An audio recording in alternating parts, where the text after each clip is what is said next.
Hey, it's David here. A great tip for you that very few people have figured out in life, and I happened upon it a little bit by chance, but that is, instead of allowing your natural income increases in your life, your business, your career, whatever it is, as you get better at what you do, your income typically goes up, does it not? And what happens? So does our lifestyle. Big mistake. Here's what you should do instead, and what I did, again, a little bit by luck, but because I figured it out, I thought I'd pass it on to you. Instead of allowing your lifestyle to elevate with your naturally increasing income, force your lifestyle enhancements, whatever you want, the bigger house, better cars, better neighborhood, better vacations, whatever it is. Instead of using your elevated active income, acquire assets that will then pay for the things that you want. The better car, the bigger house, the better wardrobe. I don't care what it is you're talking about. Acquire assets. See, that's the disciplined approach, and that's where people get it wrong, because people go along in life and they enhance their lifestyle thinking, well, that's the right thing to do. I've earned it. I've paid the price. I should have the opportunity to rise up. And of course, everybody else is doing it too. But you don't want to live the life that everybody else is living, do you? I mean, that's really not the goal, to be average or mediocre. So think about it this way.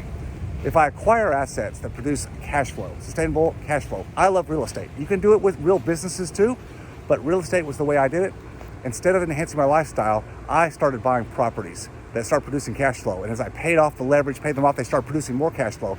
Then, and only then, did I allow my lifestyle to go up. I owned probably 15 rental properties before I actually owned the first house my family lived in. Seems backwards, doesn't it? But that was the way to go, because the assets increase in value, they increase the cash flow, and then if I want to enhance my lifestyle, I can do it. Now, if I do happen to increase my active income, which I did, then I can put those into more assets. See, that's the way you compound your way to freedom.